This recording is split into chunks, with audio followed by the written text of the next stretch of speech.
Hey, how you doing, guys? Welcome back. Us to is back. I'm back. Yeah, me. Hey, how you doing? Well, I have this 2013 BMW, as you can see. X5. It's drive 35i, and I was road testing this vehicle, and it is kind of cold right now, so I turned on the heat and it wasn't blowing hot air, and I think the vehicle also overheated. So I said, shit, I'm gonna check it out. So I went to the bottom, I checked the thermostat, the water pump. The good thing about this vehicle is that the water pump is outside. It's not attached to the engine like other vehicles, you know what I'm saying? And yeah, the water pump looks a little bit weird, kind of like a supercharger, something like that, like a turbo with a housing. But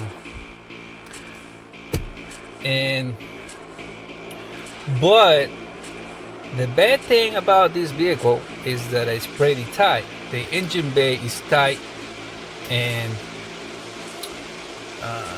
it's kind of tricky to remove hoses.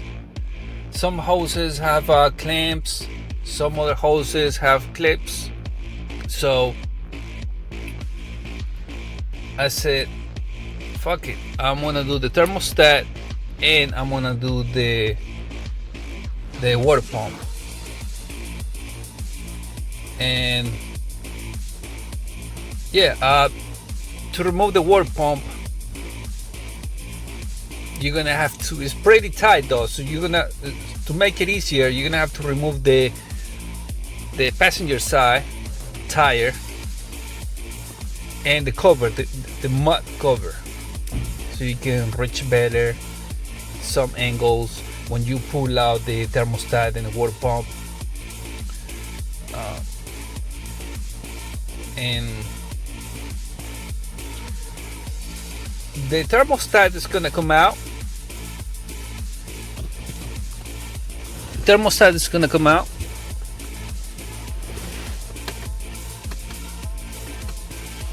But the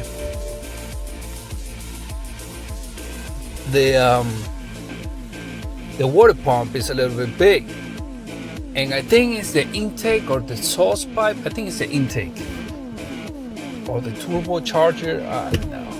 It's on the way, so you're gonna have to remove that. You'll see it in the video though, and you're gonna have to go to the engine bay, loose these clamps so you can remove the intake, whatever you want to call it. I didn't even pay attention. I was just like removing stuff in a safety way. Now I'm saying a safety manner. Now I'm saying I don't want to go too crazy with this vehicle. And yeah, pretty much that's what it takes to remove the water pump. The water pump is a little bit big, bulky. So yeah, once you remove that, let's call it intake, okay? You remove the intake, now you're good to go. You can maneuver better, the water pump, spin it, flip it so you can pull it out. Other than that, that's pretty much it. Yeah, the water pump has 3 bolts, 2 at the bottom, one on top, and the thermostat is attached to the water pump, 2 bolts. Yep, and that's it. That's pretty much it. Oh, by the way, the water pump has this electrical connector. Okay, so you're gonna have to disconnect that too, okay, in order to remove the water pump. It's not that crazy though. The main thing is you're gonna be working on the passenger side where the mud cover is, at the bottom, and that's pretty much it. Yeah, and when you put the intake back, in the engine bay. So yeah, So come with me. I'm gonna show you how to remove this water pump and thermostat. All right. Before I forget, yeah. First you remove the thermostat, then remove the water pump, and then when you replace them, when you put the new water pump go first, attach it to the engine, and then the thermostat. All right. I hope you like it. I hope you enjoy. So come with me. I'll show you how to do this. It's pretty tight though, so it's a little bit it's a little bit challenging. There's some challenge in it, but not that hard. It's not that difficult though. You just gotta, I'm saying, take your time and don't go crazy. All right, so come with me. Don't forget to subscribe to my channel, please. Hit the like button and the feedback, put in the comment box for me. Come with me, I'll show you how to do it. Estuvo por un... ¡Hey!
you.